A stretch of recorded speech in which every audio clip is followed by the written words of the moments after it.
Hello दोस्तों।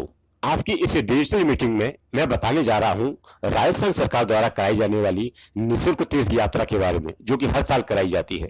इसमें लगभग 56,000 लोगों को ट्रेनों से और हवाई जहाज के द्वारा तीर्थ यात्रा करवाई जाती है। ये यात्रा पूरी तरह से निःशुल्क होती है। इसमें आना जाना रहना खाना पीना सब कुछ फ्री होता है। दोस्तों, आज की इस डिजिटल मीटिंग में मैं आपको बताऊंगा कि कौन लोग इस तीर्थ यात्रा के लिए आवेदन कर सकते हैं और कौन लोग नहीं कर सकते हैं। आप एक बार में कितने तीर्थ स्थान चुन सकते हैं, इस योजना के अंतर्गत कौन कौन से तीर्थ स्थान आते हैं, आवेदन करने के लिए कौन से डॉक्यूमेंट्स की आवश्यकता होगी, आप अपने घर पर बैठकर कैसे ऑनलाइन आवेदन कर सकते हैं, वो भी अपने कंप्यूटर से या फिर मोबाइल से। आवेदन करने के बाद आपका सिलेक्शन हुआ है या फिर नहीं हुआ है, ये ऑनलाइन कैसे पता करेंगे, कैसे आप अपने एप्लीकेशन नंबर को ऑनलाइन ट्रैक कर सकेंगे, स्टेप बाय स्टेप मैं ये सारी चीजें बताऊंगा। इसलिए आप इस वीडियो को पूरा देखिए, स्किप मत कीजिए। क्योंकि कई बार क्या होता है कि आप आधा अधूरा देखकर फॉर्म तो भर देते हैं, पर आपकी एप्लीकेशन को लकी ड्रॉ में जाने से पहले ही रिजेक्ट कर दिया जाता है, क्योंकि आपको सारे नियमों के बारे में पता ही नहीं होता है। इसलिए इस वीडियो को पूरा देखना बहुत जरूरी है। दोस्तों, पहले मैं ये बता दूं कि राजस्थान सरकार द्वारा कराई जाने वाली ये निःशुल्क तीर्थ यात्रा सन 2013 में शुरू की गई थी। इसमें तब 50,000 लोगों को ट्रेनों के द्वारा तीर्थ यात्रा करवाई जाती थी। सन 2016 में इसमें हवाई जहाज से तीर्थ यात्रा करने को भी जोड़ा गया, जिसके अंतर्गत 6,000 लोगों को और जोड़ा गया जो हवाई जहाज से तीर्थ यात्रा कर सकेंगे। इस प्रकार कुल मिलाकर 56,000 लोगों को इस योजना के अंतर्गत तीर्थ यात्रा करवाई जाती है। राजस्थान सरकार ने यह निःशुल्क तीर्थ यात्रा स्पेशली उन लोगों के लिए शुरू की है जो वित्तीय तौर पर यानी फाइनेंशियल तौर पर कमजोर होते हैं, जो अपने पूरे जीवन काल में कभी किसी तीर्थ स्थान नहीं गए होते हैं। ऐसे लोगों के लिए यह तीर्थ यात्रा शुरू की गई है। इस तीर्थ यात्रा की पूरी जिम्मेदारी देवस्थान डिपार्टमेंट की होती है। हर एक जिले के जिला कलेक्ट्रेट में इसके कार्यालय बने होते हैं। यहाँ पर आप इसकी पूरी जानकारी ले सकते हैं। दोस्तों, फॉर्म भरने से पहले मैंने डिस्क्रिप्शन में एक लिंक दे रखा है, जिसमें मैंने सारे निर्देश नियम दे रखे हैं। कौन कौन लोग इसमें आवेदन कर सकते हैं, इसके लिए क्या क्या डॉक्यूमेंट चाहिए होगा, सब कुछ इसमें दे रखा है। कृपया इस ध्यान से पढ़ लें तभी फॉर्म भरें। मोटा मोटी तौर पर जो कुछ खास नियम हैं वो मैं यहाँ पर आपको बता देता हूँ। इस तीर्थ यात्रा पर जाने के लिए सबसे पहले तो ये कि आप राजस्थान के निवासी होने चाहिए। आवेदक जो कि तीर्थ यात्रा पर जाना चाहता है उसकी उम्र 60 या 60 से अधिक होनी चाहिए। आवेदक खुद और उसका जीवन साथी टैक्स पेयर नहीं होना चाहिए, यानी कि इनकम टैक्स नहीं देते हों। आवेदक खुद और उसका जीवन साथी पूर्व में गजेटेड ऑफिसर नहीं रहे हों। आपका जन आधार कार्ड बना हुआ होना चाहिए। अगर आपने अभी जन आधार कार्ड के लिए अप्लाई किया है और आपके पास रसीद नंबर है यानी कि एक्नॉलेजमेंट नंबर है, तो भी आप इस तीर्थ यात्रा के लिए अप्लाई नहीं कर सकते हैं। आपके पास 10 अंकों का जन आधार आईडी होना ही चाहिए। हालांकि रसीद नंबर का ऑप्शन फॉर्म में दे रखा है, लेकिन किसी कारण से अभी इसे डिसेबल कर रखा है। हो सकता है भविष्य में आप रसीद नंबर से भी इस तीर्थ यात्रा के लिए आवेदन कर सकेंगे, लेकिन यात्रा शुरू होने से पहले आपको हर हाल में जन आधार कार्ड बनवाना ही होगा। मान के चलिए आपका सिलेक्शन हो जाता है, तो जन आधार कार्ड ना होने की स्थिति में आपकी एप्लीकेशन को रिजेक्ट किया जा सकता है। इस योजना के अंतर्गत एक व्यक्ति को सिर्फ एक बार ही तीर्थ यात्रा करवाई जाती है। अगर आप पूर्व में इस योजना का लाभ ले चुके हैं तो आप इसके लिए दोबारा आवेदन नहीं कर सकते हैं। इस योजना के अंतर्गत अगर आपका पूर्व में इस तीर्थ यात्रा के लिए सिलेक्शन हो चुका है, लेकिन किसी कारणवश आप नहीं जा पाए हैं, तो भी आप इस तीर्थ यात्रा के लिए दोबारा आवेदन नहीं कर सकते हैं। चूंकि ये यात्रा 10 दिनों के लिए होती है, इसलिए आप शारीरिक रूप से चलने फिरने में सक्षम होने चाहिए। किसी तरह की गंभीर बीमारी नहीं होनी चाहिए। इसके लिए आपको एक मेडिकल फॉर्म भरकर देना होगा, जिसमें यह लिखा होगा कि आप शारीरिक और मानसिक रूप से स्वस्थ हैं। इस फॉर्म पर आपको किसी डॉक्टर से, जो कि गजेटेड ऑफिसर होगा यानी कि पोस्ट ग्रेजुएट डॉक्टर होगा, उससे उस फॉर्म पर साइन करवाने होंगे और साथ में आपको उसकी सील यानी कि मुहर भी लगवानी पड़ेगी। इसका मतलब यह हुआ कि डॉक्टर यह कंफर्म करेगा कि आप शारीरिक और मानसिक तौर पर स्वस्थ हैं और आपको कोई गंभीर बीमारी नहीं है। यह फॉर्म कैसा होगा वो मैं आपको बाद में बताऊंगा। अगर आपकी उम्र 75 वर्ष से अधिक है तो आप सहायक के रूप में किसी भी एक जने को ले जा सकते हैं, चाहे तो वो आपके घर का मेंबर हो या फिर वो आपका रिश्तेदार हो। सहायक की उम्र अगर वो आपकी पत्नी नहीं है तो 21 से 50 वर्ष के बीच में होनी चाहिए। आप अपनी पत्नी को भी सहायक के रूप में ले जा सकते हैं, चाहे उनकी उम्र 60 हो या 60 से ऊपर हो। तीर्थ यात्रा का चयन कंप्यूटराइज लॉटरी के माध्यम से किया जाता है। सिलेक्शन होने पर आपको एसएमएस से और कॉल करके सूचित किया जाता है। राजस्थान के हर एक जिले को जनसंख्या के आधार पर अलग अलग कोटा दिया जाता है। इसका मतलब यह हुआ कि उस जिले में उतने ही लोग तीर्थ यात्रा पर जा सकेंगे जितना की कोटा उस जिले को दिया गया है। अगर पति पत्नी दोनों की उम्र 75 वर्ष से अधिक है तो देवस्थान डिपार्टमेंट सहायक के रूप में किसी एक जने को ले जाने की अनुमति दे सकता है। जैसा कि मैंने आपको शुरू में बताया कि इस योजना के अंतर्गत लगभग 56,000 लोगों को तीर्थ यात्रा करवाई जाती है। इसमें से 50,000 लोगों को रेल मार्ग के द्वारा और 6,000 लोगों को हवाई मार्ग के द्वारा यात्रा करवाई जाती है। फॉर्म भरते समय आप रेल मार्ग से या हवाई जहाज से या फिर दोनों का विकल्प चुन सकते हैं। रेल मार्ग से तीर्थ यात्रा करने वालों के लिए एसी के डिब्बे बुक करवाए जाते हैं और जो लोग रेल मार्ग के द्वारा तीर्थ यात्रा करना चाहते हैं उन्हें तीर्थ स्थान चुनने के लिए कई सारे विकल्प मिलते हैं, जैसा कि आप स्क्रीन पर देख सकते हैं। आप इनमें से किसी भी एक को चुन सकते हैं। जैसा कि अगर आप पहले वाले विकल्प को चुनते हैं जिसमें हरिद्वार, ऋषिकेश, अयोध्या, वाराणसी, सारनाथ आते हैं, तो अगर आप इस वाले विकल्प को चुनते हैं तो आपको इन स्थानों की यात्रा करवाई जाएगी। इसी तरह से अगर आप दूसरे वाले विकल्प को चुनते हैं जिसमें संदेश शिखर, पावापुरी, वाराणसी और सारनाथ आते हैं तो आपको इन स्थानों पर ले जाया जाएगा। इसके अलावा आप मथुरा, वृंदावन, बरसाना, आगरा, अयोध्या वाला भी ऑप्शन चुन सकते हैं और आप चाहे तो द्वारकापुरी, नागेश्वर, सोमनाथ का भी ऑप्शन चुन सकते हैं। इसी तरह से आपको यह लगभग 15 ऑप्शंस मिल जाते हैं, उनमें से किसी एक को ही आप चुन सकते हैं। लेकिन अगर आप हवाई मार्ग के द्वारा तीर्थ स्नान करने का ऑप्शन चुनते हैं तो आपको तीर्थ स्नान के नाम पर सिर्फ एक ही ऑप्शन मिलेगा, वह है नेपाल का पशुपतिनाथ मंदिर।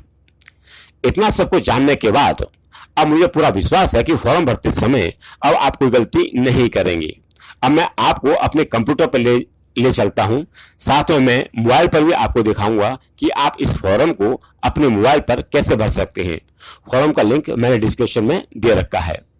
फॉर्म भरने से पहले मैं आपको बता दूं कि आप इन दो चीजों को तैयार करके रख लें। फॉर्म भरते समय इन दोनों चीजों की जरूरत पड़ेगी। पहले तो आपको जन आधार आईडी जो कि 10 अंकों का होता है और दूसरा है मेडिकल सर्टिफिकेट। इस मेडिकल सर्टिफिकेट का लिंक मैंने डिस्क्रिप्शन में दे रखा है।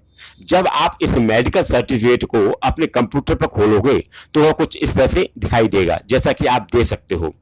और अगर आप अपने मोबाइल पर खोलते हो तो पहले ये आपसे पूछेगा कि आप इस फाइल को किस में खोलना चाहते हो। तो आपको कई सारे ऑप्शंस नजर आएंगे। इसमें से आपको यह गूगल ड्राइव का जो ऑप्शन दिख रहा है उस पर टैप करना है। टैप करते ही मोबाइल पर यह मेडिकल फॉर्म कुछ इस तरह से दिखाई देगा। अब हमें क्या करना है, इस मेडिकल फॉर्म का प्रिंट आउट निकलवाना है। पहले मैं ये मान के चल रहा हूं कि आपके पास प्रिंटर है, तो उसे कंडीशन में आप घर पर ही कैसे प्रिंट आउट निकालेंगे। पहले मैं आपको कंप्यूटर पर बताऊंगा, उसके बाद मैं आपको मोबाइल पर बताऊंगा। कंप्यूटर पर आप इस फॉर्म को देख सकते हैं। हमें इस मेडिकल फॉर्म का प्रिंट आउट निकालना है। प्रिंट आउट निकालने के लिए राइट कॉर्नर में आप ये बटन देख रहे हो, जैसे ही मैं इसके ऊपर कर्सर ले जाता हूं तो वह प्रिंट लिखा हुआ आ जाता है, जैसा कि आप देख पा रहे होंगे। यह प्रिंट का बटन होता है। जैसे ही मैं इसके ऊपर क्लिक करता हूं तो क्लिक करते ही यह कुछ इस तरह से दिखाई देगा। हमें इसमें कुछ नहीं करना है, बस करना क्या है कि कलर में जो है उसमें ब्लैक एंड व्हाइट कर देना है और पेपर साइज में हमको A4 साइज सिलेक्ट कर लेना है। बस इसके अलावा और कुछ नहीं करना है। उसके बाद हमें प्रिंट पर क्लिक कर देना है। इतना करते ही प्रिंट आउट निकल आएगा। अब मैं आपको मोबाइल पर बताऊंगा कि मोबाइल पर आप प्रिंट आउट कैसे निकाल सकते हो। सबसे पहले आपको अपने मोबाइल का ब्लूटूथ ऑन कर लेना है और हाँ, आपका प्रिंटर भी ब्लूटूथ को सपोर्ट करने वाला होना चाहिए। अगर आपका प्रिंटर ब्लूटूथ सपोर्ट नहीं करता है तो आप मोबाइल से प्रिंट आउट नहीं निकाल सकते हैं। तो सबसे पहले आपको यह कंफर्म करना है कि आपका प्रिंटर ब्लूटूथ को सपोर्ट करता है या नहीं। मैं ये मान के चल रहा हूं कि आपका प्रिंटर जो है वो ब्लूटूथ को सपोर्ट करता है। मोबाइल पर यह मेडिकल फॉर्म खुला हुआ है, जैसा कि आप देख पा रहे हो। आपको क्या करना है, आप ये 3 डॉट जो देख रहे हो उस पर टैप करना है। टैप करते ही यह कुछ इस तरह से खुल जाएगा। यहाँ पर आपको प्रिंट पर टैप करना है, जैसा कि आप देख पा रहे हो। प्रिंट पर क्लिक करते ही यह कुछ इस तरह से खुल जाएगा। यहाँ पर आपको पेपर साइज, कलर, जैसा कि आपने कंप्यूटर पर सेट किया था ठीक उसी तरह से मोबाइल पर भी आपको सेट करना है। आपको पेपर साइज, लेटर का साइज रखना है और कलर में ब्लैक एंड व्हाइट सेलेक्ट कर लेना है, बस और कुछ नहीं करना है। इसके बाद आप ये जो सेव एज पीडीएफ लिखा हुआ है देख रहे हो उस पर टैप करना है। टैप करते ही यह कुछ इस तरह से खुल जाएगा। यहाँ पर आपको प्रिंटर्स पर टैप करना है। प्रिंटर्स पर टैप करते ही आपके मोबाइल के आसपास जितने भी प्रिंटर्स हैं जिनके ब्लूटूथ ऑन है उनकी यह स्कैनिंग करना शुरू कर देता है और फिर उन सारे प्रिंटर्स की एक लिस्ट आपको अपने मोबाइल स्क्रीन पर दिखाई देती है। इनमें से आपके प्रिंटर का जो नाम है उसको सिलेक्ट करना है। सिलेक्ट करते ही यह प्रिंट आउट निकालना शुरू कर देता है। इस तरह से आप मोबाइल से प्रिंट आउट निकाल सकते हैं। अब मैं ये मान के चल रहा हूं कि आपके पास प्रिंटर नहीं है, तो उस स्थिति में आप क्या करेंगे। ऐसी स्थिति में आपको किसी ई मित्र वाले के पास जाना है या फिर ऐसे किसी दुकानदार के पास जाना है जिसके पास प्रिंटर हो।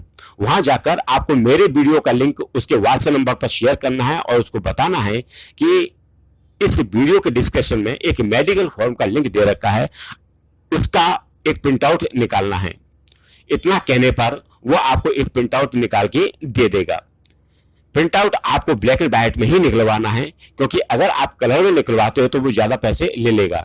Black and white print out जो है वो 10 या 20 रुपए में ही निकाल के आपको दे देगा। अब आपको क्या करना है, इसी ई मित्र वाले से आपको इस मेडिकल फॉर्म की 3-4 फोटो कॉपी निकलवा लेनी है। यह फोटो कॉपी किस लिए करवानी है वो मैं आपको बताता हूं। मान के चलिए आपका इस साल इस तीर्थ यात्रा में सिलेक्शन नहीं हो पाता है। जब आप अगले साल इस तीर्थ यात्रा के लिए अप्लाई करेंगे तो उस वक्त यह मेडिकल फॉर्म की फोटो कॉपी काम आ जाएगी। आपको फिर से प्रिंट आउट निकलवाने की जरूरत नहीं पड़ेगी। या फिर मान के चलिए इस मेडिकल फॉर्म में भरते वक्त कोई गलती हो जाती है या कोई मिस्टेक हो जाती है, तो उस स्थिति में भी आप इनमें से एक फोटो कॉपी का यूज कर सकते हैं। तो एक तरह से फोटो कॉपी निकलवाना बहुत सही रहेगा, क्योंकि प्रिंट आउट निकलवाने के लिए आपको 10 या 20 रुपए खर्च करने पड़ते हैं, जबकि फोटो कॉपी 2 रुपए में ही हो जाती है। अब आपको इस मेडिकल फॉर्म को भरना है। फॉर्म भरने के लिए आप ब्लू कलर का पेन यूज कर सकते हैं, जैसा कि आप देख पा रहे हैं। इस मेडिकल फॉर्म में जो आपको भरना है वह यह है कि प्रमाणित किया जाता है कि श्री और श्रीमती, इसमें आपको अपना नाम लिखना है, पिता या पति का नाम लिखना है, उम्र लिखनी है, निवासी इसमें आपको अपना पता लिखना है।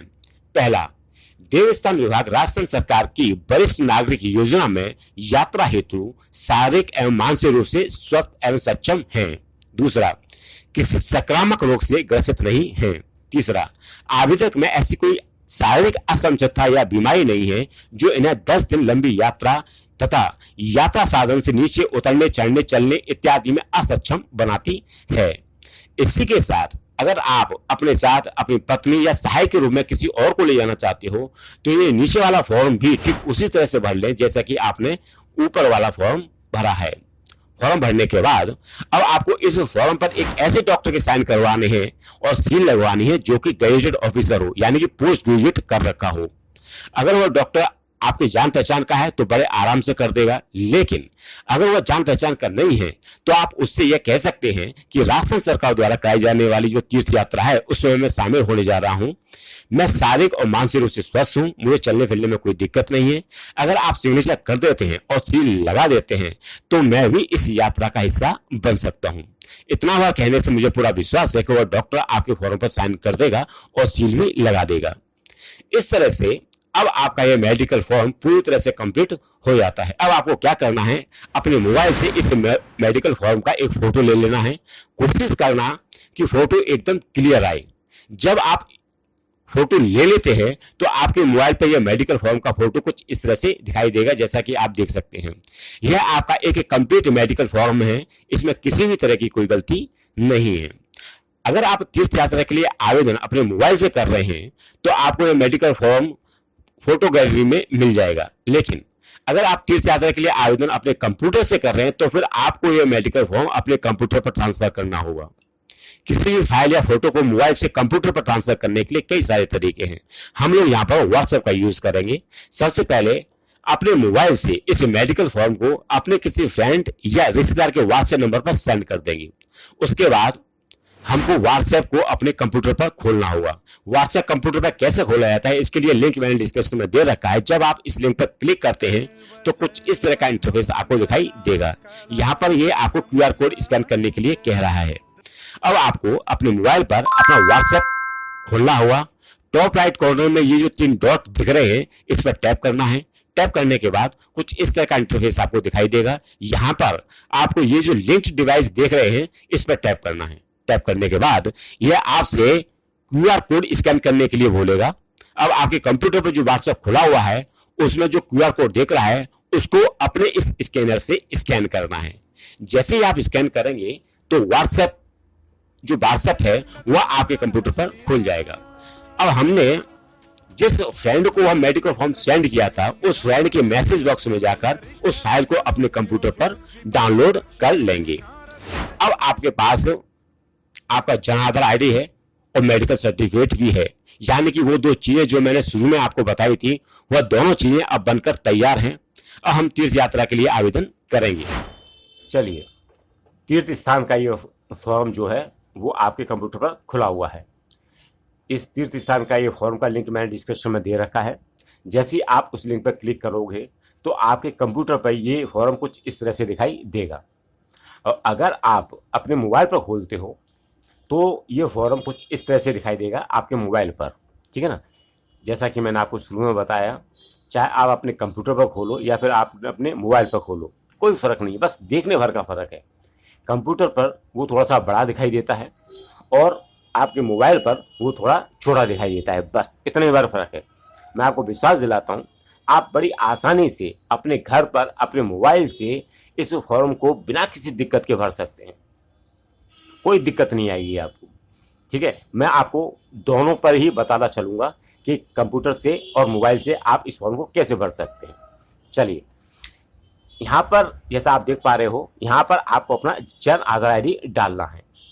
यहाँ जन आधार आईडी डालने से पहले मैं आपको बता दूं, जिन लोगों के पास भामाशाह कार्ड है वो भी बड़े आसानी से अपना जन आधार आईडी पता कर सकते हैं।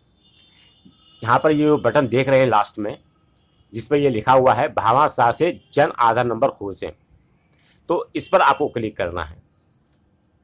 क्लिक करते ही ये आपको एक पॉपअप विंडो खुल जाएगी, जैसा कि आप देख पा रहे हो। और इसी को अगर आप अपने मोबाइल पर खोलते हो तो वो कुछ इस तरह से दिखाई देगा, जैसा कि आप देख पा रहे हो। कोई फर्क नहीं है, ठीक है ना। तो यहाँ पर आपको अब क्या करना है, अपना भामाशाह आई डालना है। जैसे ही आप भामाशाह आई डालने के बाद सर्च पर क्लिक करते हैं तो ये आपको आपका जन आधार नंबर बता देगा, ठीक है ना। जिन लोगों को नहीं पता है मैं उनको बता दूं, भामाशाह कार्ड पहले चला करते थे, जिनको बाद में बदलकर अब जन आधार कार्ड में बदल दिया गया है। तो जिन लोगों ने अभी तक अपने भामाशाह कार्ड को जन आधार कार्ड में नहीं बदलवाया है, वो बड़ी आसानी से किसी भी ई मित्र वाले के पास जाकर के अपने भामाशाह कार्ड को जन आधार कार्ड में बदलवा सकते हैं। एक नॉर्मल सी प्रोसेस होती है, आपको एक नॉर्मल सी केवाईसी करनी पड़ती है। केवाईसी करने के कुछ घंटे बाद ही आपका भामाशाह कार्ड जो है वो जन आधार कार्ड में बदल जाता है बिना किसी दिक्कत के, ठीक है ना। चलिए, अभी मैं ये मान के चल रहा हूँ कि आपके पास जन आधार आईडी है, तो यहाँ पर हम अपना जन आधार आईडी नंबर डालेंगे। नंबर डाल दिया है और डालने के बाद अब मैं यहाँ पर अपने खोजे पर क्लिक करूँगा। जन आधार आईडी डालने के बाद कुछ इस तरह का इंटरफेस आपको दिखाई देगा आपको आपके कंप्यूटर पर, जैसा कि आप देख सकते हो। और इसी चीज़ को अगर आप मोबाइल पर देखते हो तो वो कुछ इस तरह से दिखाई देगी, ठीक है ना। यहाँ पर आप अपनी सारी डिटेल्स देख सकते हो, ठीक है। तो यहाँ पर आप जैसा कि देख सकते हो कि वो सारे मेंबर्स की लिस्ट यहाँ पर दिखाई देगी जो कि आपके उस जन आधार कार्ड से जुड़े हुए हैं। तो उस जन आधार कार्ड से जुड़े हुए जितने भी मेंबर्स हैं वो सारे के सारे यहाँ पर आपको दिखाई देंगे। यहाँ से अब आपको उस मेंबर को चुनना है जो तीर्थ यात्रा पर जाना चाहता है। यहाँ पर मैं अपनी माँ को भेजना चाहता हूँ, इसलिए मैं अपनी माँ को चुनूंगा। अच्छा, यहाँ पर एक चीज़ और मैं बता दूँ, यहाँ पर ये मैंने ब्लर कर दिया है। वो इसलिए कर दिया है कि चूँकि ये मेरी पर्सनल डिटेल्स हैं, तो मैं यहाँ पर इसको शो नहीं करना चाहता। ठीक है ना? तो प्राइवेसी की वजह से मैंने ये सारी चीज़ें ब्लर कर रखी हैं।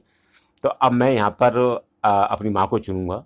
जैसे ही मैं माँ को चुनूँगा, तो ये दोबारा से ये रिफ्रेश होगा और ये आपसे एक कन्फर्मेशन पूछेगा कि क्या आप कोई राजपत्रित अधिकारी नहीं हैं, इसके अलावा आप आयकर दाता नहीं हैं। तो आपको ये कंफर्म करना पड़ेगा कि आप दोनों में से कुछ भी नहीं हैं। ठीक है? कंफर्म करने के बाद जैसे ही आप नीचे की तरफ आते हैं, तो आप देख सकते हो उस मेंबर की सारी डिटेल्स, जिस मेंबर को आपने चुना है, वो आपको दिखाई देने लग जाती है। इसी चीज़ को अगर आप अपने मोबाइल पर देखते हो, तो वो कुछ इस तरह से दिखाई देगी, जैसा कि आप देख पा रहे हो। देखिए, यहाँ पर सारी डिटेल्स आप देख सकते हो। ये सारी चीज़ें आप देख सकते हो, ये आ रही हैं मोबाइल पर। ठीक है ना? तो ये मोबाइल पर कुछ इस तरह से दिखाई देगा और आपके कंप्यूटर पर वो कुछ इस तरह से दिखाई देगा। जैसा कि आप यहाँ पर देख पा रहे हो, यहाँ पर कुछ डिटेल्स ऑटोमेटिकली भरी हुई हैं। ये जो डिटेल्स हैं, वो आपके जन आधार कार्ड जो है, उसमें जो डिटेल्स थी, उसमें वहाँ से ये ऑटोमेटिकली ले लेता है। ठीक है ना? तो आपको ये वाली जो डिटेल्स है, वो भरने की ज़रूरत नहीं पड़ती है। चलिए, अब हम इस फॉर्म को भरना शुरू करते हैं। जैसा कि आप देख पा रहे हो, ये शुरू में ये आपकी जो उम्र है वो 60 वर्ष या 60 वर्ष से अधिक होनी चाहिए। तो ये ऑलरेडी टिक किया हुआ, तो इसमें आप कुछ नहीं कर सकते। चलिए, अब नीचे की तरफ आते हैं। यहाँ पर तीर्थ स्थान के रूप में 3 विकल्प आपको चुनने हैं, जैसा कि आप ये देख सकते हो। मुझे विश्वास है कि आप देख पा रहे होंगे। ये यहाँ पर आपको 3 विकल्प चुनने हैं तीर्थ स्थान के रूप में। अब आपके दिमाग में ये सवाल आ रहा होगा कि यहाँ पर 3 विकल्प क्यों दिए गए हैं, जबकि जाना तो एक ही तीर्थ स्थान पे। तो मैं बता दूं, यहाँ पर आपको तीर्थ स्थान के रूप में 3 विकल्प इसलिए दिए गए हैं कि मान के चलिए आपने पहले विकल्प के रूप में जो तीर्थ स्थान चुना है, उसमें अगर आपका सिलेक्शन नहीं हो पाता है, तो दूसरे विकल्प के रूप में जो आपने तीर्थ स्थान चुना था, उसमें आपको ट्रांसफर कर दिया जाएगा। और मान के चलिए अगर दूसरे विकल्प में भी नहीं होता है, तो तीसरे विकल्प के रूप में जो आपने तीर्थ स्थान चुना था, उसमें आपको ट्रांसफर कर दिया जाएगा। तो इस तरह से यहाँ पर 3 विकल्प दिए जाते हैं चुनने के लिए। चलिए, आप अपनी सुविधा अनुसार जो भी आपको अच्छा लगे आप चुन लीजिए। मैं भी सिलेक्ट कर लेता हूँ।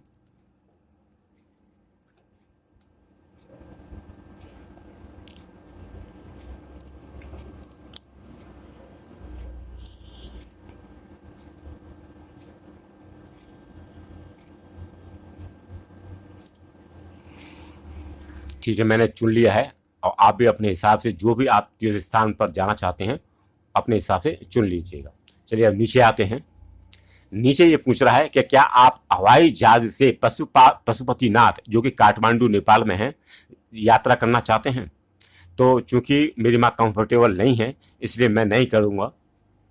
अगर आप कंफर्टेबल हैं हवाई जहाज से यात्रा करने में, तो आप हाँ चुन सकते हैं। यहाँ पर विकल्प के रूप में सिर्फ आपको एक ही तीर्थ स्थान मिलेगा, वो है पशुपतिनाथ का मंदिर, जो कि नेपाल में है। ठीक है ना? अब हम लोग आगे बढ़ते हैं। आगे यहाँ पर आवेदक का जो मुख्य आवेदक है, उसका विवरण भर रखा है। तो यहाँ पर आपको कुछ भरने की ज़रूरत नहीं है। यहाँ पर ज़्यादातर जो डिटेल है वो आपकी भरी हुई है।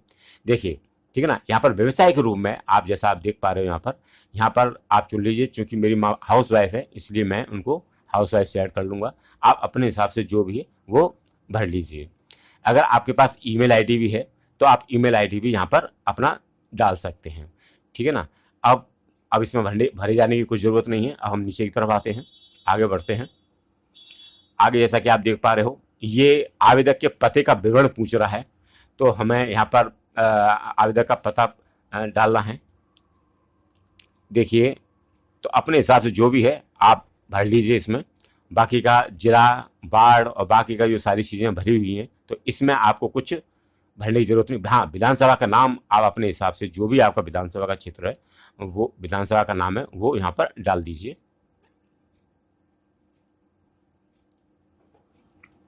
चलिए, अब आगे बढ़ते हैं। आगे बढ़ने में देखिए, अगर आप साथ में अपने जीवन साथी या सहायक के रूप में किसी और को ले जाना चाहते हैं तो यहाँ पर इसको टिक कर सकते हैं। मैं अपनी माँ के साथ जाऊँगा, इसलिए मैं यहाँ पर इसको टिक करूँगा। टिक करने के बाद अब हम लोग आगे बढ़ते हैं। देखिए, अगर आप सहायक के रूप में अगर आप किसी दूसरे परिचित को ले जाना चाहते हैं जो कि आपके परिवार का सदस्य नहीं है, तो उस स्थिति में आपको ये टिक करना पड़ेगा, ठीक है ना। पर ध्यान रखना, जीवन साथी हो या सहायक हो, आप जीवन साथी को तो ले जा सकते हैं, लेकिन सहायक को आप तभी ले जा सकते हैं जब आपकी उम्र 75 वर्ष से अधिक है।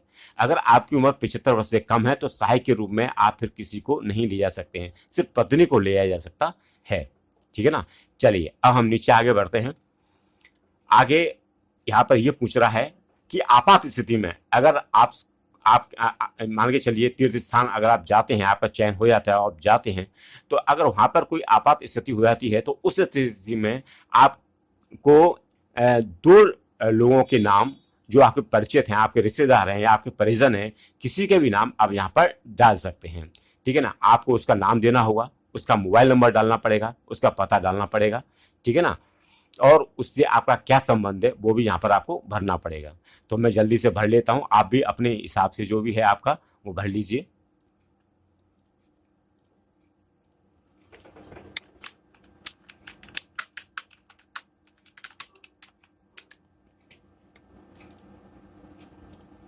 इसी तरह मुझे दूसरे सदस्य का भी नाम यहाँ पर भरना पड़ेगा, आप भी भर लीजिए अपने हिसाब से।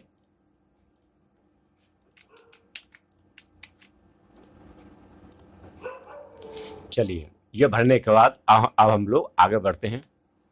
देखिए, फ़ोटो यहाँ पर अपलोड करने की ज़रूरत नहीं है, जैसा कि मैंने बताया। ये जो फ़ोटो है वो आपके जन आधार आईडी में जो भी आपका फ़ोटो होगा आपके आवेदक का, वो खुद से इसने ले लिया, इसलिए अपन को यहाँ पर अपलोड करने की ज़रूरत नहीं है। अच्छा, यहाँ पर आप देख पा रहे हो जीवन साथी या सहायक के रूप में ये जो बटन आ रहा है वो डिसेबल आ रहा है। मतलब अगर आपकी उम्र, अगर मुख्य आवेदक की उम्र अगर 75 वर्ष से अधिक होती है तो यहाँ पर आप अपने जीवन साथी या जिसको भी आप ले जाना चाहते हैं उसका फोटो अपलोड कर सकते थे। क्योंकि मेरी माँ की उम्र 75 वर्ष से कम है, इसलिए ये इन्हें डिसेबल आ रहा है। तो यहाँ पर आप अपने सहायक या अपने जीवन साथी का आप जो है फोटो अपलोड नहीं कर सकते हैं, ठीक है ना। चलिए नीचे आते हैं। अब यहाँ पर आपको चिकित्सा प्रमाण पत्र जो आपने पहले बनवा के रख लिया है वो यहाँ पर भरना है, अपलोड करना है, ठीक है ना। अपलोड किए देता हूं मैं यहाँ पर।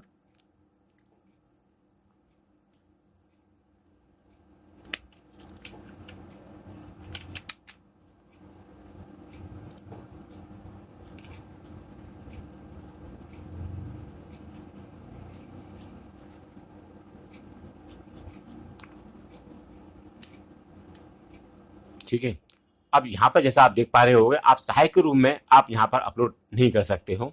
क्यों? क्योंकि जैसा कि मैंने आपको बताया कि अगर मुख्य आवेदक की उम्र अगर 75 वर्ष से ज़्यादा होती तो उसी स्थिति में आप यहाँ पर मेडिकल फॉर्म सहायक का भर सकते थे, अपलोड कर सकते थे। लेकिन चूंकि आवेदक की उम्र 75 वर्ष से कम है, इसलिए ये डिसेबल आ रहा है, ठीक है ना। तो इतना करने के बाद यहाँ को हम अपलोड कर देना है। अपलोड करने के बाद यहाँ पर देख, ये आपका जो प्रमाण पत्र, चिकित्सा प्रमाण पत्र वो अपलोड हो चुका है। आप चाहें तो इसको यहाँ से क्लिक करके देख भी सकते हैं, ठीक है ना। अब हम लोग आगे बढ़ते हैं। अब इसको एक एक करके बड़े ध्यान से पढ़ लीजिए। ये नीचे जो भी दे रखा है, ये 7-8 पॉइंट दे रखे हैं, उनको एक एक करके पढ़ते जाइए और अपने हिसाब से सुविधा अनुसार भरते जाइए। यहाँ जैसे कि आप पहले जो पॉइंट है वो ये दे रखा है कि अगर मान के चलिए अगर आपका लॉटरी में चयन नहीं होता है तो अगर आखिरी वक्त में अगर कोई जगह खाली रहती है और आपको कॉल किया जाता है, आपको सूचना दी जाती है, तो क्या आप 6 घंटे के अंदर अंदर तैयार हो सकते हैं? अगर तैयार हो सकते हैं तो टिक कर दीजिए, अगर नहीं हो सकते हैं तो इसको छोड़ दीजिए, ठीक है ना। इसी तरह से और भी बहुत सारे पॉइंट यहाँ पर दे रखे हैं, आप एक एक करके पढ़ते जाइए और अपनी सुविधा अनुसार इसको टिक करते जाइए, ठीक है। अब मैं यहाँ पर ये अपना कैप्चा कोड है वो यहाँ पर डाल दूंगा।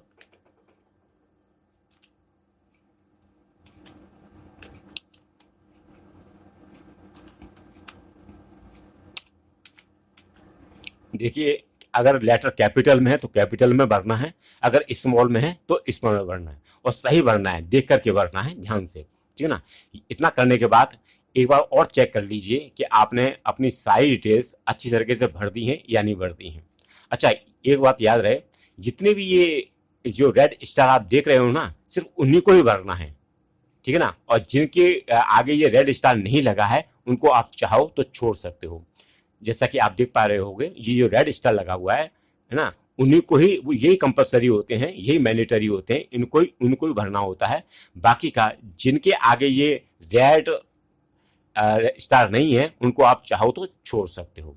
तो एक बार सरसरी नज़र से आप अपने फॉर्म को देख सकते हो। देखने के बाद अब आप अपने इस फॉर्म को सेव कर सकते हो। मैं सेव करने जा रहा हूं।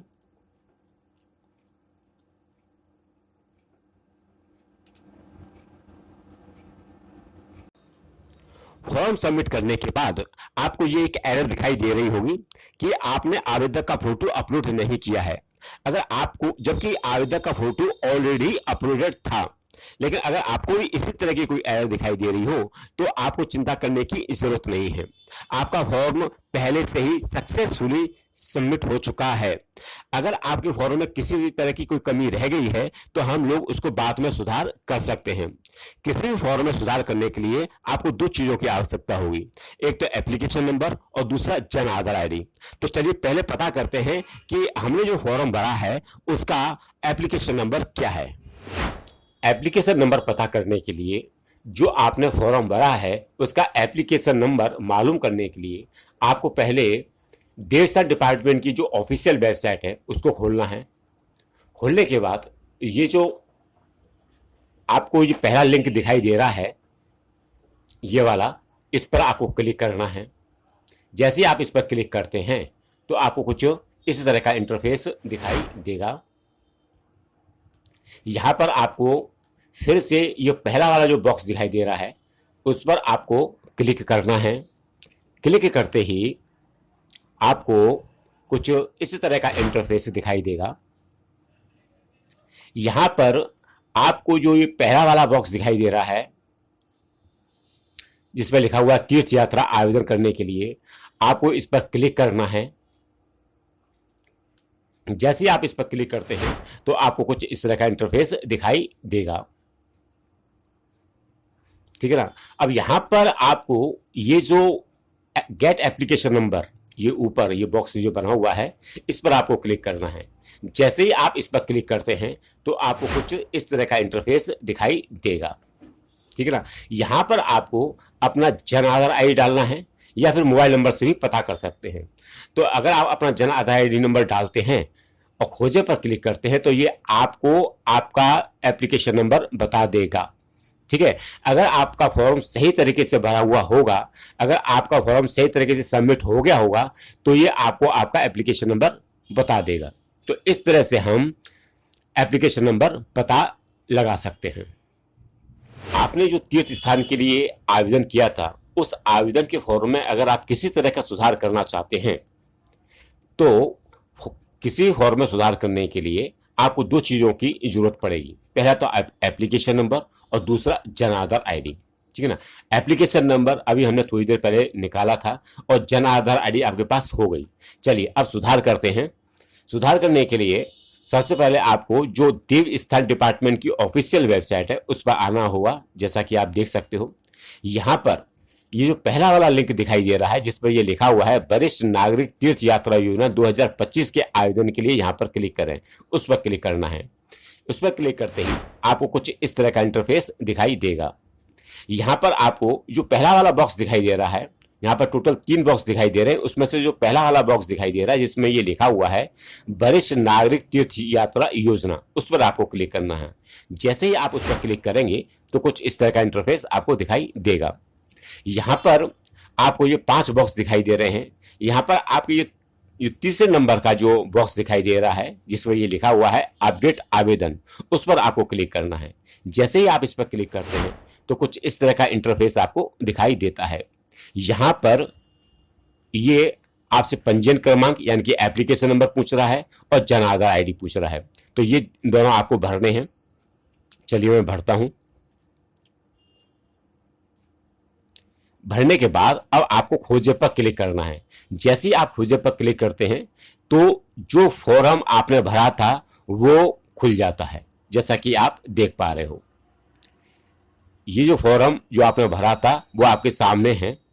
अब आप इस फॉर्म में जो भी सुधार करना चाहते हैं, जो भी चेंजेस करना चाहते हैं वो कर सकते हैं। करने के बाद ये जो सिक्योरिटी चेक का जो कोड देख रहा है उसको आपको भरना है, और भरने के बाद ये जो डेटा पुनः सेव करें इस पर क्लिक कर देना है। इससे क्या हुआ कि आपका डेटा दोबारा से सेव हो जाएगा। तो इस तरह से आप अपने फॉर्म में सुधार कर सकते हैं।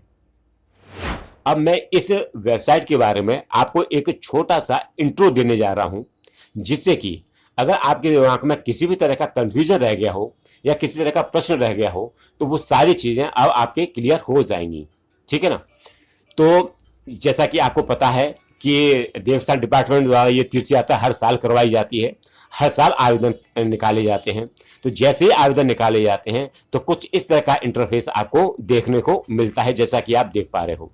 ये जो आप 3 लिंक देख पा रहे हो यहां पर, ये इस तरह का, तो इस तरह का मैसेज आपको दिखाई देने लग जाएगा। अभी क्या है 2025 के लिए आवेदन किए जा रहे हैं, तो इसके रिगार्डिंग ये आपको मैसेज लिखा हुआ दिखाई दे रहा होगा। ठीक है ना। तो अब मैं एक एक करके बताऊंगा कि कि इसमें आप क्या क्या चीजें कर सकते हैं, इसमें क्या क्या चीजें होती हैं। ठीक है ना। तो जिससे कि आपके दिमाग में सारी चीजें क्लियर हो जाएंगी। चलिए शुरू करते हैं। आप जो पहले वाला जो लिंक देख रहे हो, ठीक है ना, ये आपका जो पहले वाला जो लिंक देख रहे हो ये आवेदन करने के लिए है।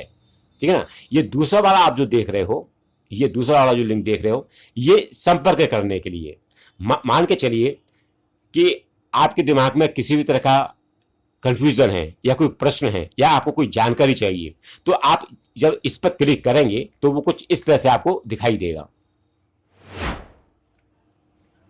आपको कुछ इस तरह से दिखाई देगा। यहां पर आपको फोन नंबर मिल जाएंगे जिलेवार। जिलों के हिसाब से आपका जो भी जिला आता है उसके हिसाब से आप वो नंबर देख लीजिए और वहां पर आप संपर्क कर सकते हैं, और जो भी आपको पता करना है, जो भी आपको जानकारी चाहिए वो आपको जानकारी ले सकते हैं। ठीक है ना। अब हम चलते हैं दूसरे नंबर पर, दूसरे लिंक की तरफ। ये जो लिंक देख रहे हैं आप, ये वाला, जब आप इस पर क्लिक करते हैं तो कुछ इस तरह का इंटरफेस आपको दिखाई देता है। ये चिकित्सा प्रमाण पत्र के लिए है। ये चिकित्सा प्रमाण पत्र जो है वो आपको भर के देना पड़ता है। इसमें ये लिखा हुआ होता है कि आप शारीरिक और मानसिक रूप से स्वस्थ हैं, और इसके लिए आपको किसी डॉक्टर से सिग्नेचर करवाने होते हैं और साथ में सील भी लगवानी होती है। ठीक है ना। तो ये फॉर्म आपको भर के देना होता है। अब हम चलते हैं आगे। ये पहला वाला जो लिंक दे रखा है, जैसा आप देख पा रहे हो, ये वाला जो लिंक दे रखा है ये आवेदन करने के लिए। जैसे ही आप इस पर क्लिक करते हैं तो आपको कुछ इस तरह का इंटरफेस दिखाई देता है। कुछ इस तरह का आपको इंटरफेस दिखाई देता है। यहां पर आपको ये 3 बॉक्स दिखाई दे रहे होंगे। ठीक है ना। तो जैसा कि आप देख पा रहे हो ये आपको 3 बॉक्स दिखाई दे रहे होंगे। एक तीर्थ यात्रा के आयोजन करने के लिए, दूसरा दान करने के लिए, और तीसरा ट्रस्ट वगैरह के लिए। ये आपका काम का नहीं है। अगर आप दान वगैरह कुछ ऐसा करना चाहते हैं तो आप कर सकते हैं। जैसे आप इस पर क्लिक करते हैं तो कुछ इस तरह का इंटरफेस आपको दिखाई देगा। यहाँ पर 2 बॉक्स आपको दिखाई दे रहे होंगे। यहाँ पर एक दान करने के लिए है और दूसरा दानदाता प्रस्ताव जो भी है वो आ जाता है। तो अगर आप दान करना चाहते हैं तो जो पहला वाला बॉक्स है आप उस पर क्लिक करेंगे। क्लिक करने के बाद आपको कुछ इस तरह का इंटरफेस दिखाई देगा, जैसा कि आप देख पा रहे हो। यहाँ पर अलग अलग मंदिर दे रखे हैं। तो जिस किसी मंदिर को आप दान करना चाहते हैं तो ये जो आप देख पा रहे हो इसमें से आप किसी भी मंदिर को चुन सकते हैं और अपनी इच्छा अनुसार दान कर सकते हैं। ठीक है ना। तो ये चीज है। चलिए अब हम लोग आगे बढ़ते हैं। अब हम लोग इस जो पहला वाला बॉक्स है तीर्थ यात्रा के आवेदन करने के लिए, इस पर क्लिक करते हैं। जब हम लोग इस पर क्लिक करेंगे तो कुछ इस तरह का इंटरफेस आपको दिखाई देगा।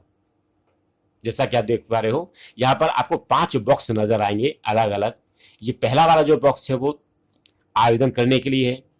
दूसरा वाला जो बॉक्स है वो अगर आप आवेदन कर चुके हैं और उसका प्रिंट आउट निकलवाना है उसके लिए है। तीसरा वाला बॉक्स जो आप देख रहे हो, अगर आप आवेदन कर चुके हो और उसमें किसी भी तरह का सुधार करना चाहते हैं तो ये उसके लिए है। और जो चौथा वाला आप जो देख रहे हो, ये दिशा निर्देशों की सूची है। मैं जैसा बोलता आया हूं कि अगर आप ये फॉर्म भरने से पहले आप पहले ये सारे नियम दिशा निर्देश जरूर पढ़ लें, जिससे कि आपको फॉर्म भरते वक्त कोई गलती ना हो, ठीक है ना। और ये चौथा वाला जो बॉक्स देख रहे हैं, जब आप फॉर्म भर चुके होंगे तो और आपको अपना लॉटरी परिणाम जानना है तो आप यहाँ पर चेक कर सकते हैं, ठीक है ना। तो अभी मैं आपको बताऊंगा कि जैसे आप इस प्रिंट वाले आवेदन पर क्लिक करते हैं तो कुछ इस तरह का आपको इंटरफेस दिखाई देगा, ठीक है ना। आप जैसे देख पा रहे हो, यहाँ पर ये आपसे पंजीयन क्रमांक पूछ रहा है और जन आधार आईडी पूछ रहा है। आपने जो फॉर्म भरा है आपको उसका पंजीयन क्रमांक यानी कि एप्लीकेशन नंबर पता होना चाहिए। ध्यान रखना, बिना एप्लीकेशन नंबर के आप जो है वो प्रिंट आउट से नहीं निकलवा सकते और ना ही उसमें सुधार कर सकते हैं। प्रिंट आउट निकलवाना हो या आपको आवेदन में सुधार करना हो, आपको दो चीजों की जरूरत पड़ेगी, एक तो एप्लीकेशन नंबर यानी कि पंजीयन क्रमांक और एक जन आधार आईडी की। तो अब आप अगर आपको एप्लीकेशन नंबर पता करना है कि आपके द्वारा भरा गया फॉर्म का एप्लीकेशन नंबर क्या है, तो आप ये जो लिंक देख रहे हैं ना, ये ऊपर वाला देखो, मैं आपको बताता हूं। ये जो आप लिंक देख रहे हो, आपको इस पर क्लिक करना होगा अपना एप्लीकेशन नंबर जानने के लिए। तो जैसे ही आप इस पर क्लिक करते हैं इस तरह से दिखाई देगा। यहां पर आपको अपना जन आधार आईडी डालना पड़ेगा या मोबाइल नंबर भी डाल सकते हैं। तो जन आधार आईडी डाल के जैसे डालते हैं और खोजे पर क्लिक करते हैं तो ये आपको आपका एप्लीकेशन नंबर बता देगा, ठीक है ना। चलिए आगे बढ़ते हैं। अब जैसे ही आप ये तीसरे वाला बॉक्स आप देख पा रहे हो, जैसे ही आप इस पर क्लिक करते हो ये अपडेट आवेदन को अपडेट करने के लिए, मतलब अगर आप अपने आवेदन में किसी तरह का सुधार करना चाहते हैं तो ये उसके लिए है। जैसे आप उस पर क्लिक करते हैं तो आपको कुछ इस तरह का इंटरफेस आपको दिखाई देगा, ठीक है। यहां पर भी आपको पंजीयन क्रमांक डालना है यानी कि एप्लीकेशन नंबर डालना है और जन आधार आईडी डालना है। जैसे ही आप पंजीयन क्रमांक डालेंगे, जन आधार आईडी डालेंगे तो आपने जो फॉर्म भरा है वो फॉर्म खुल के आपके सामने आ जाएगा। यहां पर आप जो भी आप सुधार करना चाहते हैं वो सुधार कर सकते हैं, ठीक है ना। अब हम लोग आगे बढ़ते हैं। इसके बाद ये चौथा वाला आप जो देख रहे हो पूर्ण नियमावली का है, ये वाला जो बॉक्स है ये दिशा निर्देशों का है। जैसे ही आप इस पर क्लिक करते हो तो दिशा निर्देशों की पूरी सूची आपको कुछ इस तरह से दिखाई देने लग जाएगी, जैसा कि आप देख पा रहे हो। ये दिशा निर्देशों की पूरी सूची है, इसको आप बड़े ध्यान से पढ़ लें और तभी फॉर्म भरें, ठीक है ना। चलिए आगे बढ़ते हैं। अब अगर आप लॉटरी का परिणाम जानना चाहते हैं, आपने जो फॉर्म भरा है आप देखना चाहते हैं कि आपका सिलेक्शन हुआ है या फिर नहीं हुआ है, तो आपको ये चौथा वाला जो बॉक्स, पांचवा वाला जो बॉक्स देख रहे हो ये वाला, आपको इस पर क्लिक करना होगा। जैसे ही आप इस पर क्लिक करते हैं तो कुछ इस तरह का इंटरफेस आपको दिखाई देगा, जैसा कि आप देख पा रहे हो। अभी ये 2025 के लिए ये कह रहा है, 2024 सॉरी, ये 2024 के लिए भी बोल रहा है। तो जब यहाँ पर 2025 लिखा हुआ आ जाएगा तब आप अपने परिणाम चेक कर सकते हैं कि आपके द्वारा भरे गए आवेदन का क्या परिणाम रहा, क्या स्टेटस रहा, तब पता कर सकते। अभी यहाँ पर 2024 लिखा हुआ आ रहा है, मतलब ये अभी पुराने वाले जो तीर्थ यात्रा है, जो जिन्होंने आवेदन 2024 में किया था, ये उनके लिए है। वो लोग चाहें तो अपना यहाँ पर लॉटरी का परिणाम जान सकते हैं। अभी चूंकि 2025 के लिए आवेदन किए जा रहे हैं तो कुछ दिनों बाद यानी कि या फिर कुछ एक महीने बाद यहाँ पर 2025 लिखा हुआ आ जाएगा। उसके बाद से आप जान सकते हैं कि आपके लॉटरी का क्या, आपके एप्लीकेशन का क्या परिणाम हुआ। यहाँ पर आपको सिंपल आपको जन आधार आईडी डालना पड़ेगा। जन आईडी डालने के बाद आप जो है आप अपनी आवेदन का स्टेटस जान सकते हैं। चलिए आगे बढ़ते हैं। अब आते हैं ये पहले वाले पर, जो कि अपना मेन है आवेदन करने के लिए। जैसे ही आप इस पर क्लिक करते हैं तो आपको कुछ इस तरह का इंटरफेस दिखाई देगा, कुछ इस तरह का इंटरफेस आपको दिखाई देगा। यहां पर आपको अपना जन आधार आईडी डालना होता है, जैसा कि मैं पहले भी बता चुका हूं आपको। तो डालने के बाद आपका जो जन आधार आईडी डालते ही आपका पूरा जो भी उस जन आधार आईडी में जितने भी मेंबर होंगे वो खुल के आ जाएंगे, जैसा कि मैं आपको पहले बता चुका हूं, ठीक है ना। तो ये इस तरह से पूरी ये वेबसाइट, ये ऑफिशियल वेबसाइट काम करती है। तो अब मुझे लगता है कि इतना सब कुछ बताने के बाद अब आपके दिमाग में किसी भी तरह का कोई प्रश्न नहीं रहा होगा, किसी तरह कोई कंफ्यूजन नहीं रहा होगा, मुझे पूरा विश्वास है। और बड़े आराम से अब सारी चीजें आप खुद से घर बैठ करके अपने मोबाइल से पता कर सकते हैं। दोस्तों, अब आपके दिमाग में एक सवाल जरूर आ रहा होगा कि क्या इन 56,000 लोगों को एक साथ तीर्थ यात्रा करवाई जाती है? तो जवाब यह है कि ऐसा बिल्कुल भी नहीं है। होता यह है कि ट्रेन से तीर्थ यात्रा करने वालों के अलग अलग ग्रुप बनाए जाते हैं। किसी में 800, किसी में 900, तो किसी में 1200। इस तरह से लोगों के अलग अलग ग्रुप बनाए जाते हैं। फिर इन ग्रुप के लोगों को कॉल करके एक स्थान पर इकट्ठा किया जाता है। जब सारे लोग एक जगह इकट्ठा हो जाते हैं तो ट्रेन से इस ग्रुप को रवाना किया जाता है। इस तरह अलग अलग ग्रुप को अलग अलग दिन रवाना किया जाता है और यह क्रम साल भर चलता रहता है।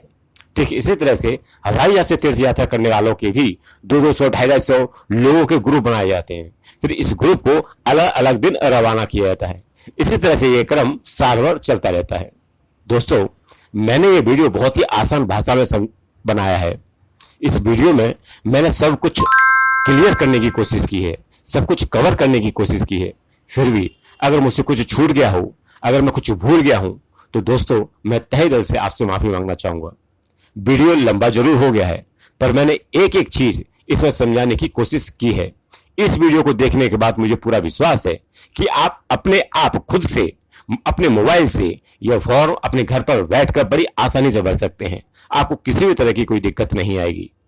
दोस्तों, इस वीडियो में इतना ही। अगर इस वीडियो में कुछ भी अच्छा लगा हो, कुछ भी काम का लगा हो, तो लाइक जरूर कर देना और नए हो तो सब्सक्राइब जरूर कर लेना। चलिए मिलते हैं अगले वीडियो में एक नई इंफॉर्मेशन के साथ।